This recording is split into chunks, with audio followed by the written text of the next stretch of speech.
God keep our land glorious and free. O Canada, we stand on guard for thee. O Canada, we stand on guard for thee. Let the doors be open.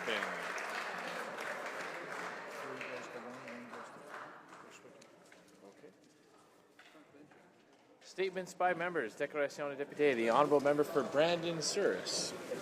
It gives me great pride to congratulate Jennifer Jones, Jill Officer, Caitlin Laws, Don McEwen, Jennifer Clark-Roya, and Coach Wendy Morgan on their successful drive to 5 at the Scotties Tournament of Hearts.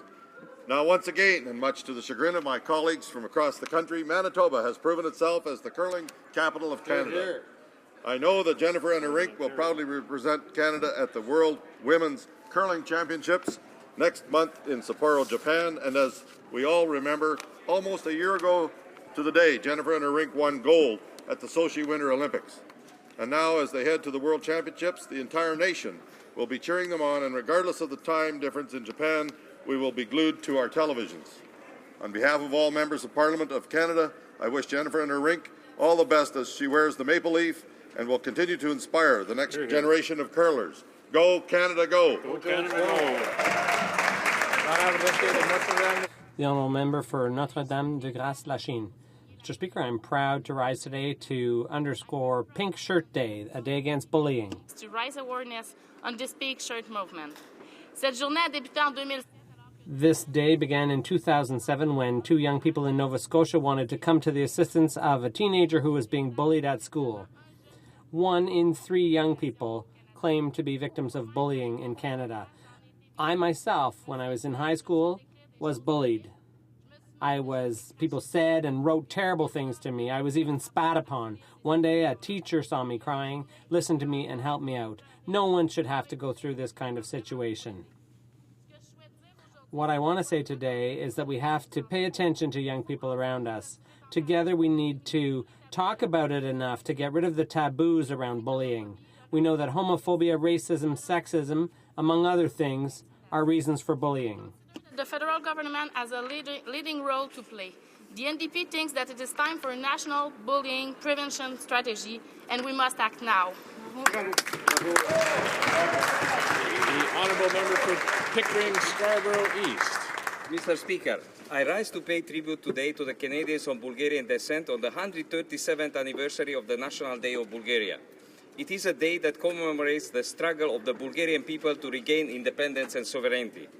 Regaining its real sovereignty after the collapse of the communism, Bulgaria made a spectacular journey to democracy, embracing the rule of law and the respect of human rights. Canada and Bulgaria are allies in NATO. They were together in fighting the terror in Afghanistan and share the responsibility of contributing on solving conflicts in the world and on the major issues of international development. A sizable Bulgarian community lives in Canada today, and it is successfully integrated into the Canadian way of life. One has to do with a respectable and outstanding group within the Canadian society, noteworthy for its prosperity and contribution to Canadian society. The community is also a very important bridge between Canada and Bulgaria. I invite all honourable members to join me in congratulating Bulgaria for its National Day. God bless Canada and Bulgaria. The honourable member for Cardigan. Thank you, Mr. Speaker. Today is the 8th annual Pink Shirt Day, the international anti-bullying campaign begun in Nova Scotia when a young man was bullied for wearing a pink shirt to school. 2 fellow students, David Shepard and Travis Price, began distributing pink shirts to protest this bullying and stand up for their fellow students. Mr. Speaker, everybody has been touched by bullying in some form, and unfortunately far too many people have seen the devastating effects it can have. Whether it's at school, in the workplace, online, bullying cannot and must not be tolerated in our society. Statistics show that when bystanders intervene, 50% of the bullying can end within 10 seconds. On behalf of the Liberal Party, I want to invite all Canadians across the country to join our schools, workplace and communities and wear a pink shirt today to help raise awareness and put a stop to this harmful act of bullying. Thank you, Mr. Speaker. The Honourable Member for Nipissing-Temiskaming. Mr. Speaker, this February our government celebrated the 50th anniversary of our flag by recognizing 50 outstanding individuals and organizations for their tremendous contribution to Canada. I had the privilege of recognizing one of my own constituents, Bruce Goulet, who is included in that prestigious group. Bruce Goulet has had a remarkable life as a World War II veteran, an entrepreneur, a Rotarian, and a civic leader. He has devoted much of his strength, integrity, and passion to his community and his country. He served as mayor, president of the Chamber of Commerce, and director of the Rotary Club. In his visionary leadership, he helped the North Bay waterfront develop into what it is today. He continues to believe in the power of one individual to make a difference. He's a powerful inspiration and a role model for Canadians. Colleagues, please join me in recognizing our Bruce Goulet as an extraordinary community worker and a great Canadian. Hear, hear. The Honourable Member for Hamilton Mountain. Today marks the 10th International Women's Day I'll be celebrating as a Member of Parliament, except it's not much of a celebration. Instead of eradicating barriers to women's full economic, social and political participation, the Conservatives have been erecting them. They've actively undermined many of the advancements essential for the security of women by backtracking on pay equity, eliminating funding for the Court Challenges program, failing to create a national childcare strategy, decreasing support for international gender equality projects, failing to address violence against women, attempting to restrict women's reproductive rights, failing to improve the lives of Aboriginal women, lacking strategies to address the specific challenges faced by women of colour, women from the LGBTQ communities, and women with disabilities, reneging on the commitment to bring in gender-based analysis across ministries, failing to improve women's pensions rights, closing 3/4 of all status of women offices, and eliminating even the mention of gender equality from the mandate of status of women. It's a daunting list, but New Democrats will not give up the fight. We know that Canadian women deserve fairness, affordability, opportunity, equal pay for work of equal value, a decent standard of living, and the freedom to live without fear. We will never stop in our efforts to ensure the full and equal rights of all women.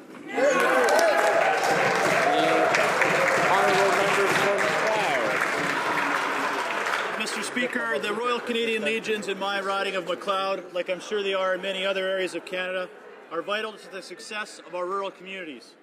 Not only are they responding to the needs of veterans, which is critical, they are also supporting essential community programs. I am proud to say the Legions in my riding are renowned across the country. For example, Turner Valley Branch 78 spearheaded the establishment of Birth of a Nation Day, and Crow's Nest Pass is home to 3 of Alberta's oldest Legions. Now I am honoured to say McLeod is also home to one of Canada's newest Legions. In October, the Royal Canadian Legion, Okotoks Branch 291, earned its charter celebrating the rebirth of the Legion in Okotoks after more than 20-year absence. Okotoks Legion already boasts more than 150 members, many of whom have served in the Canadian and British Armed Forces. Mr. Speaker, the establishment of a new Legion is something I think we should all be celebrating. I would like to congratulate the organizers on their success and the beginning of what I hope will be a long Legion tradition in Okotoks. Honourable Member for Winnipeg South Centre. Mr. Speaker, my riding of Winnipeg South Centre has a number of world leaders in the field of maternal, newborn and child health. Dr. Alan Ronald has led the way for many with his groundbreaking work and research in Africa, and that has now made a difference for many who follow. I am very grateful that Dr. Ronald, Dr. Megan Azad, Dr. Alan Becker, Dr. James Blanchard, and Dr. Terry Klass have been recognized by the Prime Minister as he hosts Bill Gates today. Their groundbreaking work, which is being done on many continents, has already attracted the support of the Bill and Melinda Gates Foundation.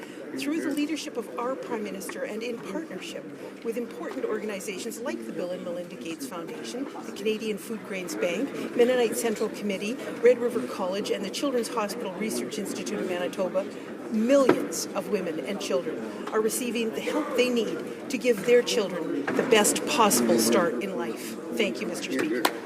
The Honourable Member for Chicoutimi-Le-Fjord. 18 months ago, Canada Post attempted to close down the post office in Chicoutimi North, but a strong public mobilization kept it open. Despite this clear message from the public, Canada Post has shown determination last month by threatening again to close down the post office. I rise today to condemn Canada Post's stubbornness and lack of transparency. Allow me to quote from their own document. At least 1 month before deciding to permanently close, move, or amalgamate corporate post offices, Canada Post will meet with affected customers and communities to jointly explore options and find practical solutions that address customer concerns. Canada Post twice refused to come and meet with the local residents. They will have some accounting to do if they decide to ignore the 2,500 letters of opposition to the closure of this post office. When the public mobilizes to express themselves, that commands respect. Canada Post has to respect the people of North Chicoutimi and keep our post office open. The honourable member for Burlington. Thank you, Mr. Speaker. The tax-free savings account is another example of our Conservative government fulfilling our promises to keep taxes low. That's true. We are proud that 11 million Canadians of all ages and income levels have opened an account, allowing them to save tax-free, including my 24-year-old daughter, Mr. Speaker. The vast majority of accounts belong to low and middle-income earners. It's a way for Canadians to save for retirement, for their kids' education, or a down payment on a house. The TFSA is helping Canadians, but the opposition wants to take it away, Mr. Speaker. The NDP actually voted against the tax-free savings account. And the Liberal leader wants Canadians to pay more taxes, saying he'll implement a carbon tax that will kill jobs and raise the price on everything. Perhaps, Mr. Speaker, he doesn't understand that ordinary Canadians can't rely on a wealthy trust fund. Mr. Speaker, the facts are clear. Only our Conservative government can be trusted to keep taxes low. The honourable member for Louis Saint Laurent. Mr. Speaker, on Friday in Ottawa, there will be a round table on murdered and missing Aboriginal women. The Prime Minister has no intention of attending. 1,200 women have disappeared, magnificent young women who've been murdered or are missing, and Canada seems to have forgotten them. The families of the victims are entitled to expect the federal government to protect all citizens equally. What sort of evil is lurking in the night? We need to understand who is committing these horrors, why, and how. Il y a un écart de logique. There's a flagrant lack of logic here. The Conservative government ceaselessly talks about protecting victims, but it seems that Aboriginal women are not part of that protection. Sisters, forgiveness for this government who has abandoned them and who, by inaction, is complicit with these crimes. C'est en tant que... As a woman, I implore the Prime Minister to act like a head of state and protect all women of this country. The honourable member for Calgary Centre. Mr. Speaker, Canadians elected our Conservative government with clear instructions to keep taxes low. And I hear that every time I'm outdoor knocking in Calgary Centre. And you know what, Mr. Speaker? We've delivered on that. Promise made, promise kept. As the member from Burlington just said, did you know that 11 million Canadians have actually opened an account so they can save money tax-free for really important things for them, like saving for their child's education or buying a house or putting it toward their retirement? Yet we still have the Liberals putting forward this high-tax, high-debt agenda. I have no idea why, Mr. Speaker, because that will hurt Canadian jobs and it'll hurt Canadian families. Well, they will raise taxes and they'll take away benefits that we've put in place to help Canadian families. And then we have the NDP that are always pursuing their risky high-tax agenda like a carbon tax that would kill Canadian jobs and hurt our Canadian economy. Yes, Mr. Speaker, Canadians know that the only party that can be counted on for a low... The honourable member for Beauséjour. Mr. Speaker, yesterday, Acadia lost a giant on the arts and culture scene with the death of Marc Chouinard, who died far too young at the age of 62. Over the decades, his commitment to arts and culture, often as a volunteer, was key to the development and promotion of Acadian culture. More recently, as director of the Capitol Theatre in Moncton, he made a huge contribution to the culture and economy of his province and opened the door to many young artists. Marc also believed in the importance of social and economic development, which he often discussed, sometimes late into the night, with Premier Galland, as well as my colleague from Papineau. I am lucky to have spent so much time with Mark and to consider him a friend. J'offre mes condoléances. My sincerest condolences to his mother, his sister Carol, who took care of him in an outstanding fashion, and other members of his family. For Elmwood, Transcona. Mr. Speaker, under this Conservative government, we have said that we would stand up for Canadian families, and that's what we are doing. Our new family tax cut will give 100% of families with kids an average of more than $1,100 per year to spend on their priorities. Fantastic. The majority of these benefits flow to low and middle income families. Our government understands that parents know what's best for their family. But both the Liberals and the NDP are against putting money back into the pockets of hardworking families. In fact, they will reverse our tax cuts. Mr. Speaker, on this side of the House, we will not hike taxes and take benefits away from families like the Liberals and NDP. That's right. We are proud to stand up for mums and dads across Canada, and we will continue to do so. Here. The Honourable Member for La Pointe de l'Île. Mr. Speaker, the Liberal leader who promised open and transparent nominations couldn't hide the fact yesterday that he was very enthusiastic about his new candidate, Mélanie Joly.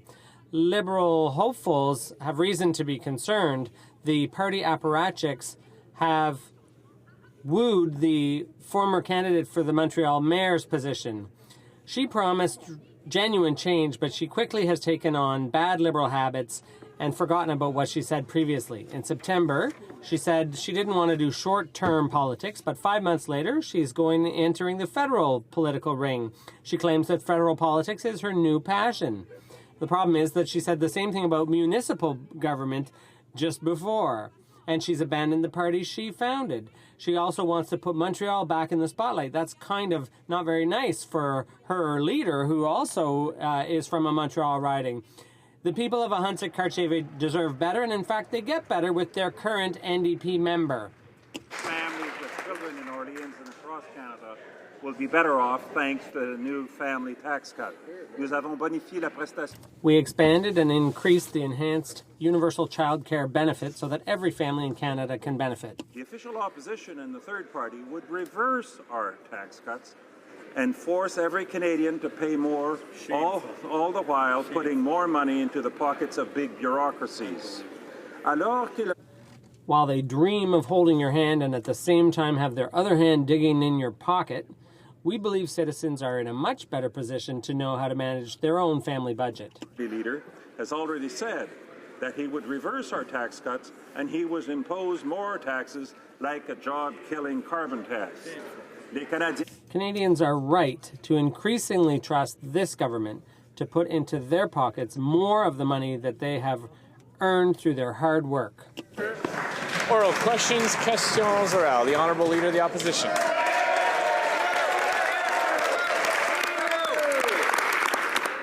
Mr. Speaker, the parliamentary committee that is supposed to study and analyze Bill C-51 has the delicate task of protecting both the rights and freedoms and the safety of Canadians. After having shut down debate here in the House, it would seem that now the government wants to limit debate even in the committee. That's nonsense, Mr. Speaker. This is a complex bill, and we must absolutely hear from specialists, legal experts, and community leaders, as the Edmonton Police said.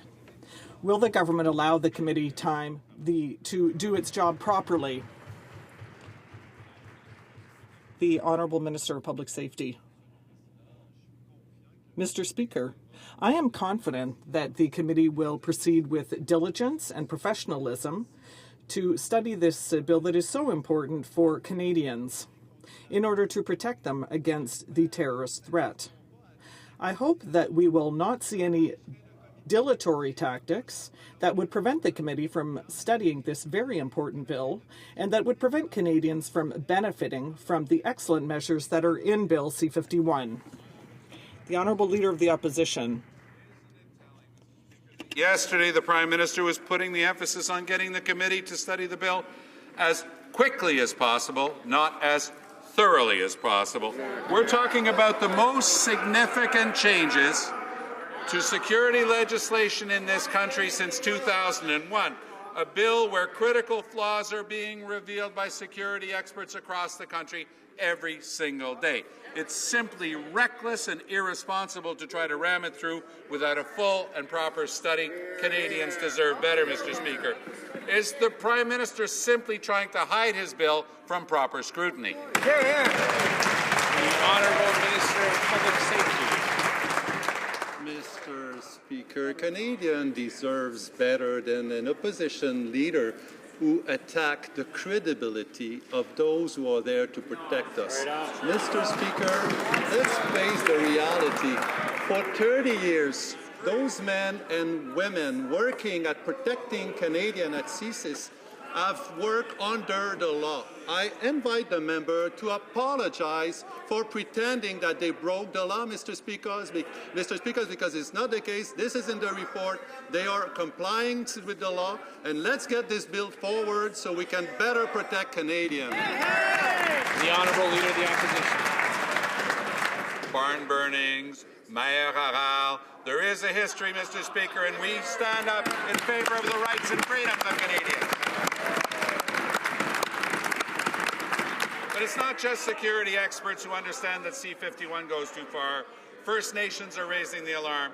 The Union of BC Indian Chiefs is clear. Quote, Bill C-51 directly violates the ability of all Indigenous peoples to exercise, assert, and defend their constitutionally protected and judicially recognized Indigenous title and rights to their respective territories. Again, C-51 goes well beyond terrorism and will impact constitutionally protected dissent and protest. Why is the Prime Minister afraid to hear from First Nations themselves? Hear, hear. The Honourable Minister of Public Safety. Mr. Speaker, I would invite the member to read page 3 of the bill, who clearly say that activity that undermines the security of Canada, well, for greater certainty, it does not include lawful advocacy, protests, dissent, and artistic expression, Mr. Speaker. Please read the bill, and then we can have a rough debate.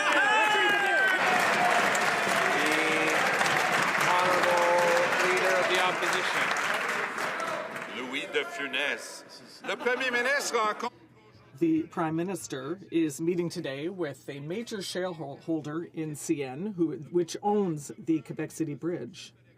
This is an important piece of federal infrastructure, and it is a National Historic Site of Canada. Does the Prime Minister intend to raise the issue of the Quebec City Bridge with Bill Gates, as Mayor Labaume is calling for? It is high time that the Prime Minister stop misleading the public and that he start to paint the bridge. The Honourable Minister of Transport. The government has engaged to pay $75 million to paint the Quebec City Bridge. Together, the three levels of government have pledged to provide $100 million for this important undertaking. We are calling on CN to come to the table and to pledge to provide the remaining funding to do so. The Honourable Leader of the Opposition. And since the CN has said they won't do that, then they need to listen to Mayor Labaume and to call on Bill Gates to put pressure on the CN because he is one of its major shareholders. Yesterday by the President of the Treasury Board show a shocking drop in funding for Marine Atlantic. There will be an 85% drop in funding, which includes $97 million in reduction for its operational budget. Marine Atlantic represents the livelihoods of hundreds of thousands of people in Atlantic Canada, and it is constitutionally mandated, Mr. Speaker. Is the government proposing either higher fees for Marine Atlantic or reduce services, or both? The Honourable Minister of Transport. Mr. Speaker, maybe the Honourable Leader of the Opposition should speak to somebody in his caucus, because this morning, indeed, a member of the NDP did call Marine Atlantic CEO to get an explanation, and the CEO explained it as follows. that it is returning to the base level of funding, because this government has provided to it an incredible amount of funding for revitalization of Marine Atlantic. We have built new facilities. We have entered into new charter agreements. We have invested in Marine Atlantic so that it will continue to offer the service that we're so proud to offer here in Canada. The honourable member for Papineau. Monsieur le Président. Mr. Speaker, the Supreme Court handed down its ruling 2 weeks ago now, and yet, despite a full day of debate yesterday, we still do not know what the government's plan is. In fact, even more confusion reigns than before. Can the government tell us clearly what it intends to do to address the crucial issue of physician-assisted dying? The Honourable Parliamentary Secretary, Minister of Mr. Speaker, dying with dignity is a nonpartisan issue. It is also an excessively emotional issue. Canadians have varying viewpoints, and our plans are to engage all Canadians in a conversation that will take into account all viewpoints before arriving at a conclusion that is acceptable for everyone. The Honourable Member. One of the big things the Prime Minister needs to get right is getting our resources to market. With President Obama's veto of the Keystone XL pipeline, the Prime Minister has not fulfilled that responsibility. To build the public trust that we need to grow our exports, will he at long last work with the provinces to put a price on carbon? The Honourable Minister of Natural Resources. Thank you, Mr. Speaker.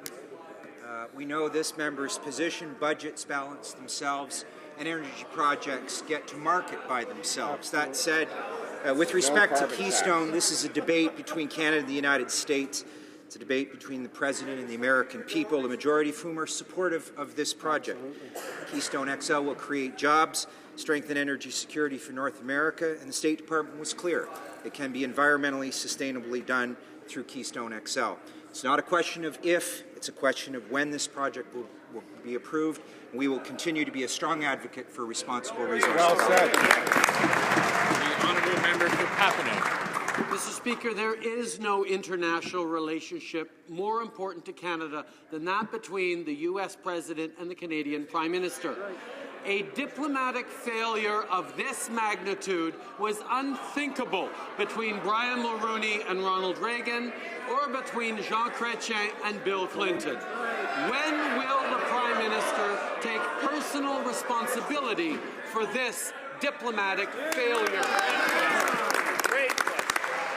The Honourable Minister of Natural Resources. Well, thank you, Mr. Speaker. In the last year alone, in full cooperation with the Secretary for the Department of Energy, we've made significant progress in a number of key files related to energy. Indeed, we have a relationship worth $140 billion a year in energy trade. We have the most advanced power and gas and oil grids and pipeline systems known the world over. We move forward in energy terms as full partners. We're aligned with the United States on reducing emissions and lead the way, for example, in phasing out traditional coal power plants, which the President followed our lead on. Thank you, Mr. The Honourable Member for Gatineau. The Minister of Justice is also the Attorney General of Canada. He therefore has the duty to examine the legality of bills that are introduced here in Parliament. Experts are already challenging the constitutionality of certain aspects of Bill C-51. Has the Minister of Justice done his job and obtained a legal opinion as to whether C-51 passes constitutional muster? And will he table with the committee? Will he table this with the committee? The Honourable Minister of Public Safety. Mr. Speaker, my honourable colleague knows full well that each time the government introduces a bill, it ensures that that bill is constitutional. And that is what this bill seeks to do, to protect the rights of Canadians. And there are a number of provisions in the bill that increase the authority of the Attorney General and judges, especially when it is a case of legal consultation with regard to intelligence that CSIS can collect. So I'm eager to debate this bill in committee, and I hope that we'll be able to count on the cooperation. The Honourable Member for Esquimalt, Juan de Fuca. The record for passing unconstitutional legislation. Instead of real scrutiny at committee, what the Conservatives seem to prefer is rubber stamp approval. But it's precisely because this minister has been unwilling or unable to answer critical questions about this sweeping bill in the House that C-51 needs full study at committee. Why is this government always seeking to shut down debate instead of allowing a serious review of sweeping and dangerous legislation like C-51? The Honourable Minister of Public Safety. On this side of the House, Mr. Speaker, we believe that security and liberty goes hand in hand, Mr. Speaker, pour que la liberté. To ensure that freedom can thrive, Mr. Speaker, we need safety. And that is why, as parliamentarians, it is important that we give the tools to our law enforcement agencies to protect the public. Services, in many cases, that all other democratic countries have. And we are going to ensure that is proper judicial oversight, and I'm eager to discuss those issues at committee. Well, Mr. Speaker, once again, it's difficult to square that answer with the budget cuts to CSIS and the RCMP. That's right. There are new reports today that the Communications Security Establishment is collecting millions of emails from Canadians to government agencies and storing associated metadata for months or even years. Yet only 4 emails a day are considered serious threats. Open-ended surveillance and maintenance of these records is concerning for Canadians, especially given the weak oversight of security agencies like the Communications Security Establishment. Can the Minister explain why this data is being held for so long? The Honourable Parliamentary Secretary of Minister of National Defence. Mr. Speaker, every communication with the Government of Canada network is monitored for malware and viruses. The only information that is used, retained, or shared is information from malicious actors attempting to harm the Government of Canada network. The independent CSE Commissioner constantly and thoroughly scrutinizes CSE's activities. The CSE Commissioner has never found CSE to have acted unlawfully and has noted CSE's respect for the privacy of all Canadians. The Honourable Member for Alfred Pellan. The Conservatives have shown that Canadians should not trust them. We need a real study in committee to ensure that we do not adopt a bad bill. The consequences are too important, Mr. Speaker. The minister cannot even explain his bill in this House. So why does he want us to prevent us from getting to the bottom of things in committee? What does he have to hide? The Honourable Minister. Mr. Speaker, the measures that are included in C-51 seek to protect Canadians. They seek to share information. It's nothing complicated. We just want to prevent terrorists from getting aboard planes, to deter someone from falling into radicalization. Those are the provisions Bill C-51 contains, and the NDP are afraid of something, I don't know what, but they are systematically opposing all the measures we put in place to protect Canadians from the terrorist threat. The Honourable Member for Alfred Pellan. The Conservatives' lack of credibility can also be explained by their doublespeak on the topic. They say they're concerned about Canadian safety, but yesterday, once again, we learned in the main estimates that the budget for law enforcement services has been cut by 25%. And that's in addition to the $1.7 billion that was supposed to go to the RCMP, but it was used for other purposes. Instead of spouting empty rhetoric, why doesn't the minister invest where it counts when it comes to ensuring Canadian safety? The Honourable Minister of Public Safety. Mr. Speaker, we increased the budget of the RCMP 7 times, despite the lack of support from the opposition. But what we must remember is that the measures that we have put forward, the Anti-Terrorism Act, revoking passports, revoking dual citizenship for people who have been found guilty of terrorism, and Bill C-51 that we have before us, well, why does the NDP oppose all the measures we are putting forward to protect Canadians? Mr. Speaker, let's get to committee. Let's examine this bill, and let's move forward, because that's what Canadians want us to do.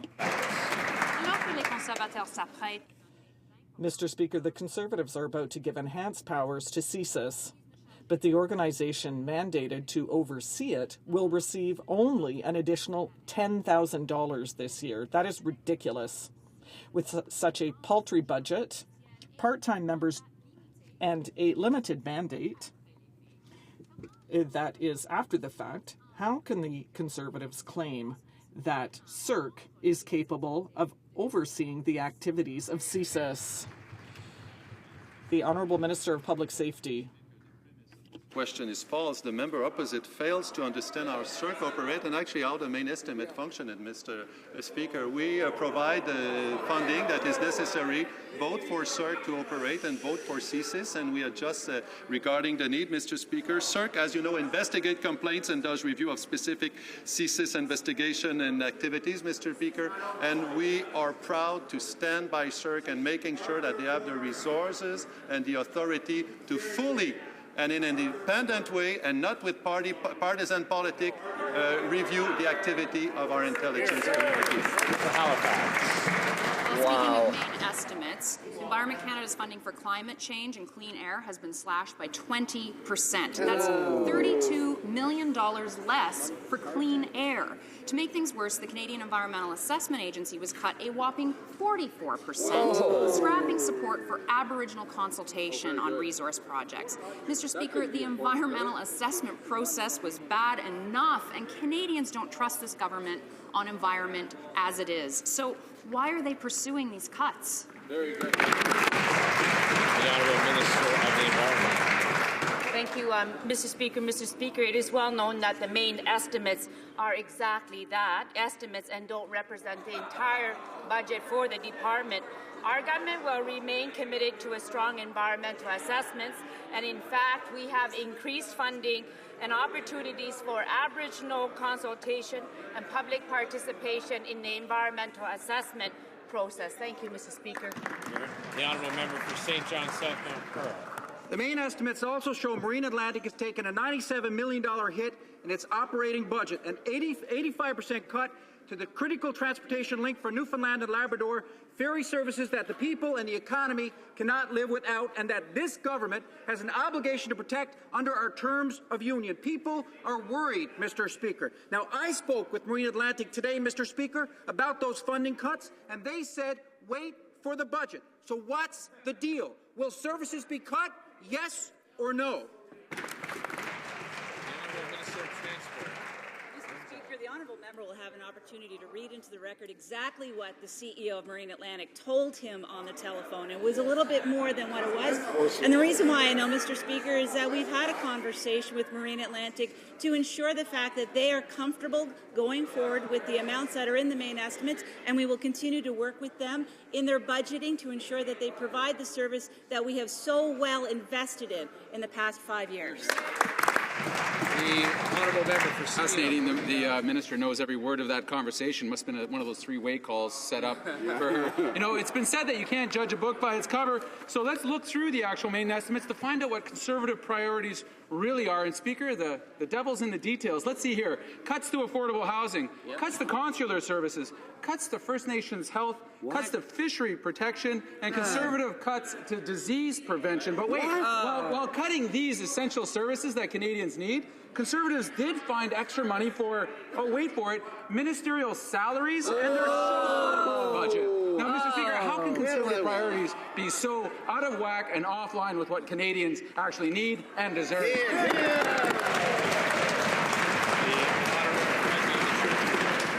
Feels like Groundhog Day, Mr. Speaker. Every year, this government tables the estimates. Every year, we get the righteous indignation of the opposition party.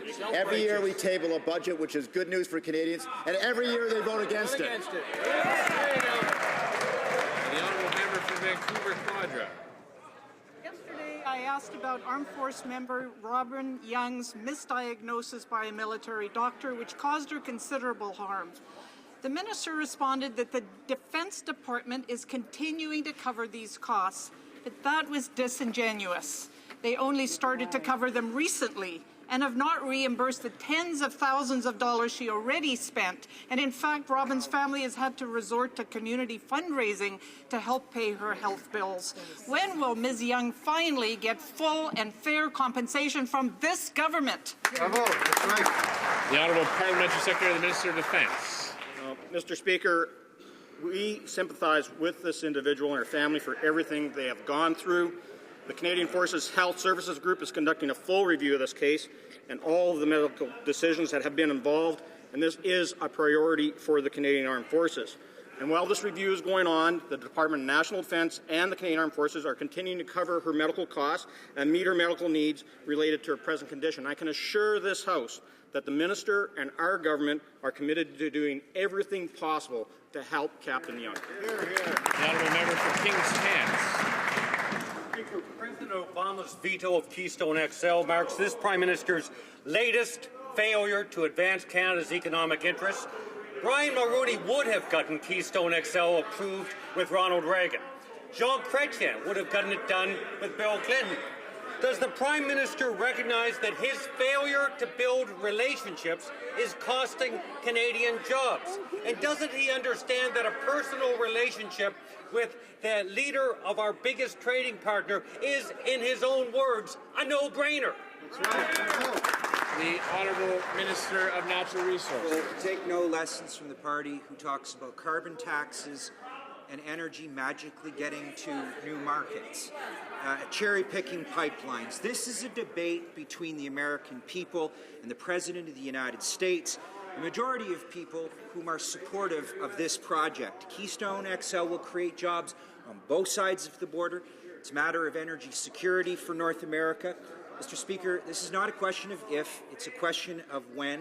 On the science and the business case for this project, it will go forward, and we will continue to be a strong advocate for this job-creating project and our approach to responsible resource development. For King's Hants.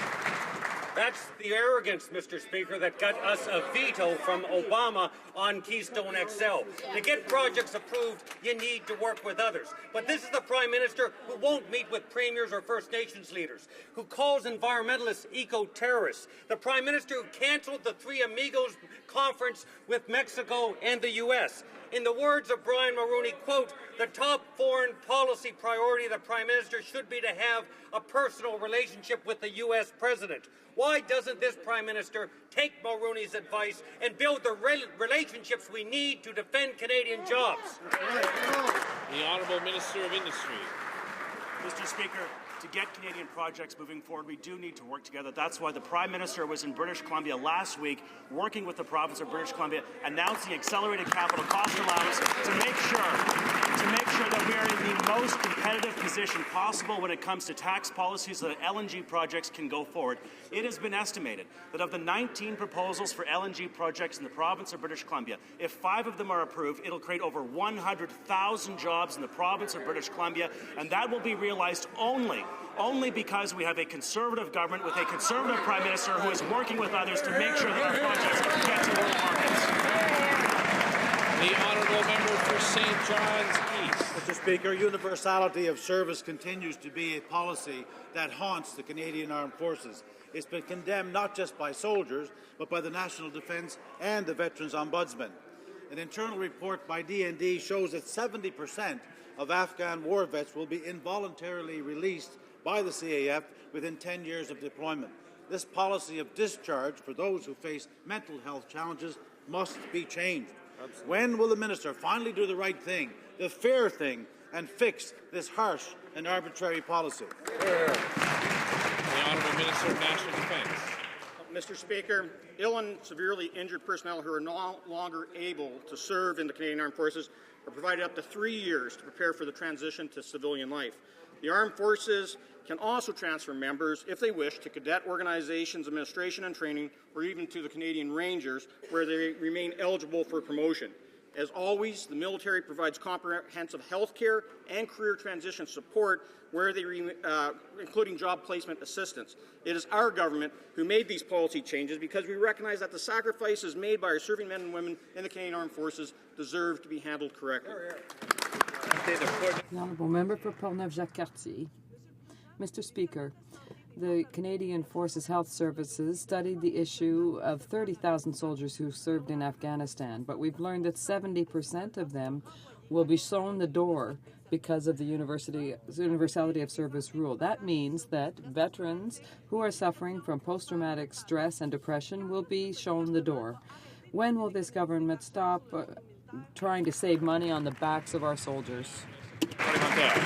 The Honourable Parliamentary Secretary. Mr. Speaker, it was our government who amended the universality of service policy to allow for up to 3 years for transition for members of the Canadian Armed Forces to prepare for civilian life. Now, members of the armed services will get health services, integrated personal support centers. They can go to the Veterans Affairs and other places as required, and we'll work with our soldiers to build an individualized transition plan.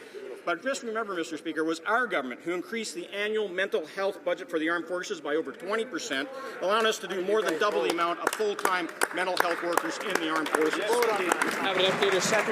Member for Châteauguay-Saint-Constant. To avoid hearing veterans' complaints, the Conservatives quite simply dropped the survey on veteran satisfaction conducted among clients of the department. In 2010, the rate of satisfaction fell drastically following the cutbacks, and the Conservatives just simply stopped surveying veterans. It's ridiculous. Rather than ignoring their needs, will the minister reinstate the survey and particularly ensure that the service offered to them is improved? The Honourable Minister of Veterans Affairs. Mr. Speaker, I'm very proud to be part of a government that in 2010 worked with Statistics Canada to create the Life After Service Study that allows us to focus specifically with thousands of veterans on transition, leaving the Canadian Armed Forces and becoming veterans. It's not just a client satisfaction survey, Mr. Speaker. It's an in-depth study. I've already directed the department to do an increased focus on medically released veterans so we can get a better outcome for all of them after they leave their service to Canada. Stop it now. At your age. For Sackville, East Speaker, the reason they don't do the survey is because you don't want to hear stories like Robin Young, for example, one of the bravest young women I have ever met in my life as a member of Parliament. This woman has gone through pure hell with the Department of National Defence, and so has her mother. All they're asking for is basic dignity and basic responsibility from the department to ensure that they get all the help and all the services that they both need in order for them to get back to their lives, back to a normal way. Well, the government now, D&D shouldn't review itself. The minister should be reviewing this. Well, he stand up and now tell the family they will get all the benefits that they need so they can get back to living their lives in a normal way. Thank you. The Honourable Parliamentary Secretary for the National. Mr. Speaker, I thank the member for the question, and I thank Captain Young for her service to this country. She is a brave young woman, and I can tell you that her situation is something that we are very sympathetic about, and we want to help her. The minister has said that he will do everything and commit everything to helping her through this crisis. And I want to just remind everyone that if there's outstanding medical claims, she's to submit them. The armed forces are going to reimburse her. And since this is a health-related matter, it would be a breach of patient confidentiality and the Privacy Act regulations to discuss this matter further. The Honourable Member for Pickering, Scarborough East. Mr. Speaker, ISIL remains a threat to regional and international security. They have declared war on Canada and called for brutal attacks against Canadians. Would the Parliamentary Secretary of National Defence please update this House on Canada's continued mission to fight the savage ISIL death cult in Iraq? Hear, hear. The Honourable Parliamentary Secretary and Minister of National Defence. Thank you, Mr. Speaker, and I want to thank the member from Pickering, Scarborough East for his service as Canada as one of our armed forces veterans. I'm pleased to inform the House today that while taking part in coalition operations yesterday in support of the Iraqi security forces, our CF-18 Hornets successfully struck 3 ISIL fighting positions north of Mosul using precision-guided munitions. We're continuing to face this threat head-on. ISIL has suffered a number of tactical setbacks and is pressed on multiple fronts. ISIL is struggling to sustain their military efforts in Iraq. We're tremendously proud of the work being done by the men and women of the Canadian Armed Forces in Operation Impact to stop this jihadist terrorist cult.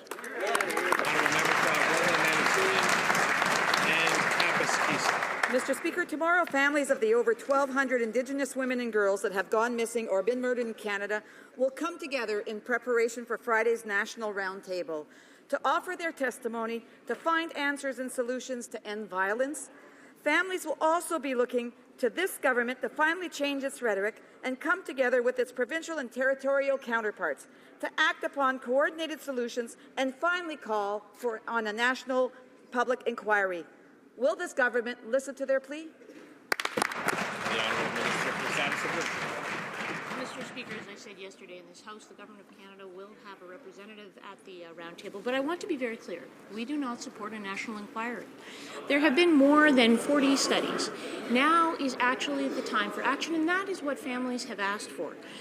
We need all of us to support the police to catch those responsible for these heinous crimes and make sure that they are held accountable and punished. That is what families are looking for. They're looking for strong action. We tabled an action plan in this House in September of 2014.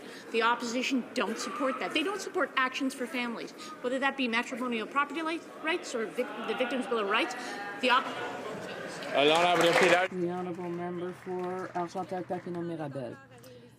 Women's equality has not yet been achieved here in Canada and around the world. In 10 days' time, the UN Commission on the Status of Women will celebrate the 20th anniversary of the Beijing Platform for Action on Gender Equality. International support is broad. Many countries have already renewed their commitment. Will Canada finally be part of the group? And will it renew its commitment now to the Declaration and Platform for Action? Mr. Speaker, and as the member opposite knows, we have been focused in reviewing the Beijing Accord. Our intention is to obviously attend the international event that's taking place that celebrates all women and what the opportunities are for them in the future. The Government of Canada has been very focused on International Women's Week. I encourage the opposition to please support what we're doing through that week, March 2nd through the 8th, making sure that women are provided opportunities in Canada to excel and achieve what they absolutely can achieve, which is a great commitment to Canada. The Honourable Member for Saint-Bruno-Saint-Hubert. Mr. Speaker, there are fewer and fewer volunteers helping Canadians with their taxes.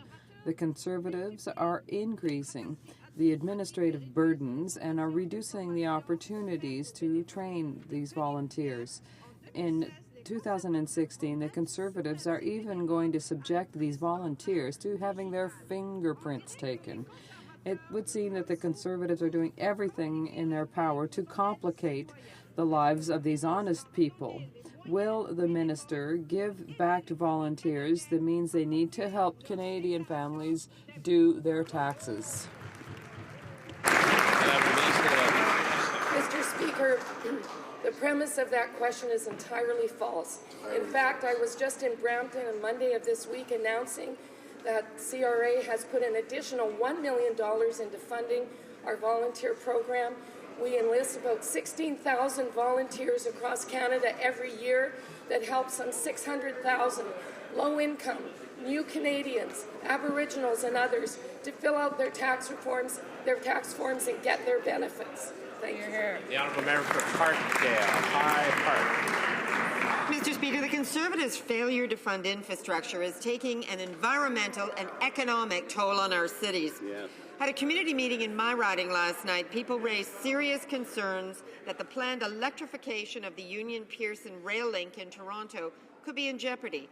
Diesel service is unacceptable. It's been banned in places like New York City for over a century, so federal support is badly needed. Cities are crying out for infrastructure funding and clean trains. So why is the federal government failing to act? The Honourable Minister. Mr. Speaker, like you know, we're ready for business since April the 1st of last year to receive projects from provinces and municipalities. In the provincial territorial component of the Building Canada plan, we need to receive the support and the prioritization by the province of projects that we were waiting for since April the 1st. Lately, we received some information from Ontario's province. We're working on that, but we need them and municipality on board. The Honourable Member for Wascana. Speaker, about a month ago, I asked the Minister of Transport about new data on grain shipments being published weekly by the Ag Transport Coalition. The latest figures say the railways have supplied on time only 44% of the grain cars ordered by their customers. In total, they're nearly 20,000 cars behind. Shipments to the U.S. are especially poor, but CN is doing better than CP. Does the minister agree that these figures are accurate? And if so, do they represent, in her opinion, suitable and adequate accommodation for grain shippers? Minister of Transport. Thank you, Mr. Speaker, and I thank the honourable member for the question. I can't confirm to someone else's data. What I can tell you is the data that we do receive is indicating that the Ordering Council and the act that we put in place is working for grain farmers here in Canada. That indeed the grain is moving to the port, and indeed it is happening in the framework that we expected it would. We will continue to work with the Canadian Federation of Agriculture. We'll continue to work with the grain farmers in this country to ensure that they receive the service that is needed in order to get our grain to market. The honourable member for Random, Buren St. George's. Atlantic is a vital transportation link between Newfoundland and Labrador and the rest of Canada. So vital to our economy and well-being that is constitutionally protected under the terms of union. Included in the cut to Marine Atlantic in the estimates is $97 million in operating funding. An earlier cut of $16.3 million to Marine Atlantic's operating budget resulted in fare increases in 2012, 2013, and 2014. Can the minister guarantee that this cut to operational funding to Marine Atlantic will not result in further fare increases and cuts to service? The Honourable Minister of Transport. Mr. Speaker, again, I thank the honourable member for the question. It gives me the opportunity to reiterate what the Minister of the Environment said. Main estimates are really that. They are estimates and they don't reflect the total budget that will be allocated to any individual part of our department at any given time. I think it's important, Mr. Speaker, to make sure that we are aware that the government is supporting Marine Atlantic, both in terms of capital and in operating funds, and we will continue to live up to that obligation. The honourable member for Northwest Territory. Mr. Speaker, there's a food crisis in northern Canada, and the Conservatives misled Canadians about fixing it. Just before the Auditor General's report, the Conservatives claimed there would be $11 million extra in the Nutrition North program.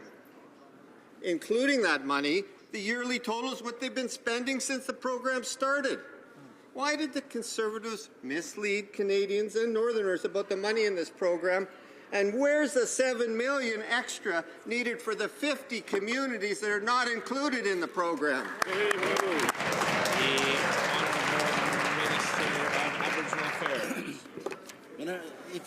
Mr. Speaker, if the honourable member cares to look at the estimates, which are estimates, he will see that there is increased funding for Nutrition North, as was announced earlier, and we are going to continue our campaign to engage with Northerners to continue to improve that program. The honourable member for Timmins, James Bay.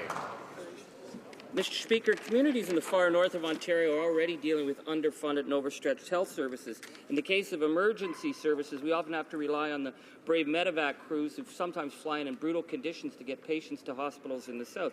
It's a very expensive but essential service. So will the Minister of Revenue explain why she's decided to apply the HST to vital medical flights that have already been approved by the Ontario Ministry of Health? Now, wouldn't her time be spent better going after offshore tax havens than shaking down our vital medical services of the North? The Honourable Minister of Natural Revenue. Well, Mr. Speaker, I will certainly take that comment under advisement, but as far as international tax evasion, we have zero tolerance for that in this government, and the CRA has an excellent record of combating international tax evasion with over 8,600 cases identifying over $5.6 billion in additional taxes. Our voluntary disclosure program is at its highest level ever, exponentially increasing because of our efforts. Well done. Honourable member for Winnipeg South Centre. Mr. Speaker, improving the health of mothers, newborns and children around the world is Canada's top international development priority. Thanks to the leadership of our Prime Minister and our government's partnerships with many organizations, progress is being made. In over 125 countries, maternal death rates have declined sharply in the past 5 years. could the Parliamentary Secretary please update the House on Canada's important work on this file? Thank you, Mr. The Honourable Permanent Secretary to the Prime Minister. Thank you, Mr. Speaker. I want to thank the member for Winnipeg South Centre for her question. Today we are pleased to welcome to Ottawa one of our closest partners in the efforts to improve maternal, newborn and child health, Bill Gates. We're proud of the work our government has done with the Bill and Melinda Gates Foundation to keep these critical issues at the forefront of the global agenda and to put an end to the tragedy of women and children dying needlessly from causes we know that we can prevent. Work by our government and the Gates Foundation has contributed to the immunization of 26 million children in 46 countries since 2011 and will avert 500,000 future deaths. Under our government, Canada will continue to lead in saving of lives, mothers of children. The Honourable Member for Labrador. Despite the fact that government repeated public announcements to create a squadron of long-range drones based at 5-Wing Goose Bay, that D&D rather indefinitely delayed the program due to a lack of oversight, a lack of information, and unclear objectives. I asked the Minister of Defence, why is the government making repeated public announcements for programs at 5-Wing Goose Bay with no real intention of delivering on those commitments? The Honourable Parliament Secretary to the Minister of National Defence. Mr. Speaker, our government is constantly reviewing, as the Canadian Armed Forces is, all of our services and all the ways that we can enhance the way we defend and protect our country. I'd like to remind the member that it is our government that has been able to purchase a number of additional pieces of equipment like new Leopard tanks, new C-17 tactical lift aircraft, new HoCs. We have the National Shipbuilding Program, the Harry the Wolf Arctic Offshore Patrol vessels that are going to be built. And all this is going to enhance the security of this nation and provide the resources that are needed by the members of the Canadian Armed Forces. Honourable Member for Compton-Stanstead. La Ferme aux Champs-Pétries is a social economy enterprise in the Haut-Saint-François region. It creates jobs for people between the ages of 18 and 30. They asked for a job training subsidy under the framework of the Skills Link program in April 2013. We're now at the end of February 2015, and they've still had no answer. How is it that the government is dragging its feet on this file? And above all, are we to understand that they're trying to save money on money on the backs of our youth? It's unthinkable. Honourable Minister. Mr. Speaker, we are making contributions to businesses to train young workers in every sector, and we've already had success with hundreds of thousands of youth who have benefited from this. But I can assure my honourable colleague that the plan to increase taxes that his party and the Liberal Party has will not only harm workers, but it will also harm the small and medium-sized businesses that hire them. We are reducing taxes on SMBs and for workers in order to create jobs and hope. The Honourable Member for Kelowna Lake Country. Our government is committed to providing the right conditions so that industry and business can succeed and compete in the global economy. Canada benefits from large reserves of natural gas, but has limited capacity to supply it to emerging international and domestic markets where demand is growing. Mr. Speaker, that is why our government recently announced a plan to support jobs and growth in the emerging liquefied natural gas, or LNG, industry in British Columbia. Can the hard-working Minister of Industry please update this House on what our government is doing to attract business investment in British Columbia? Thank you, Mr. Speaker. The Honourable Minister of Industry. I thank my colleague from Kelowna for this very important question. And equally, I'd like to thank the BC Caucus Chair, our friend from Prince George Peace River, for being a persistent advocate in the importance of standing up the LNG industry in our home province of British Columbia. You know, British Columbia is the home to 2.9 million cubic feet of natural gas, and there are currently 19 LNG projects in British Columbia. 10 of them have received export permits from the National Energy Board. And as I said, if 5 of them were to move forward, it would create over 100,000 full-time, well-paying jobs in the province of British Columbia. But for British Columbia and Canada to move forward, to get our products to world markets, to get world prices, we have to make sure that we are competitive. And that's why our Prime Minister was in British Columbia, working with the Premier of British Columbia, working, by the way, in cooperation as well with all of coastal First Nations and First Nations across British Columbia on these key projects to make sure we all benefit from the The Honourable Member for Dartmouth, Cole Harbour. Thank you, Mr. Speaker. A letter from 120 businesses, scientists, lawyers, and citizens is begging the Prime Minister to rethink dangerous changes to the aquaculture regulations. You see, the Minister wants to sidestep the Fisheries Act, which now prohibits releasing toxic substances into fish-bearing waters. Makes sense. Now, after gutting the Fisheries Act, the Conservatives are putting up more challenges to habitat protection. So, Mr. Speaker, will the government listen to these concerns and withdraw these damaging changes? The Honourable Minister of Fisheries and Oceans. Thank you, Mr. Speaker. Aquaculture creates jobs and economic growth in many rural and coastal communities in Atlantic Canada and on the West Coast as well.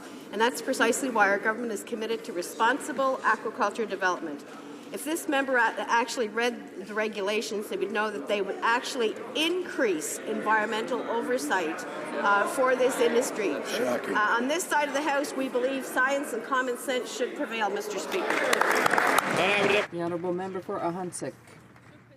Mr. Speaker, airports are public assets that play a major strategic economic role. The Institute for Governance of Public and Private Organizations has passed devastating judgment on Canadian airports in terms of their governance and accountability. The Montreal Airport is a good example. Not only is it not subject to the Auditor General of Canada, but once appointed, its administrators are not accountable to the public, whether it concerns the awarding of contracts or the overall management of the airport and sound environment. The reality is that ADM is the absolute master and Transport Canada is asleep at the switch. It's being the 21st century, it's high time for the government to subject our airports to a transparent and accountable management system, whether it's through the Auditor General or through The Honourable Minister des Transports. the Honourable Minister of Transport. I appreciate the question, Mr. Speaker, because it allows me to talk about the Canadian Transportation Act review that this government has embarked on early in order to deal with issues outstanding with respect to the transportation of grain in the country, but as well, it gives the ability for the chair of the committee to take a look at governance at our institutions, including airports in the country. I look forward to the advice from the chair of the committee. That concludes the question period for today. Too much of a good thing. It being 3:10, pursuant to an order made on Monday, February 23rd, 2015, the House will now proceed to the taking of the deferred recorded division on the motion at third reading stage of Bill C-586 under private members' business. Convoquez les députés. Calling the members.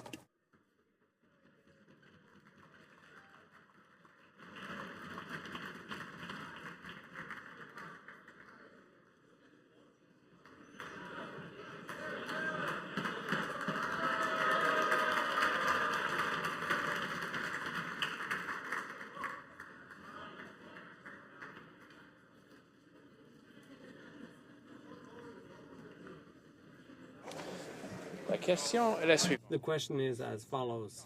Mr. Chong, seconded by Mr. Williamson, moved that Bill C-586, an act to amend the Canada Elections Act and the Parliament of Canada Act, candidacy and caucus reforms, be now read a third time and do pass. Adopté.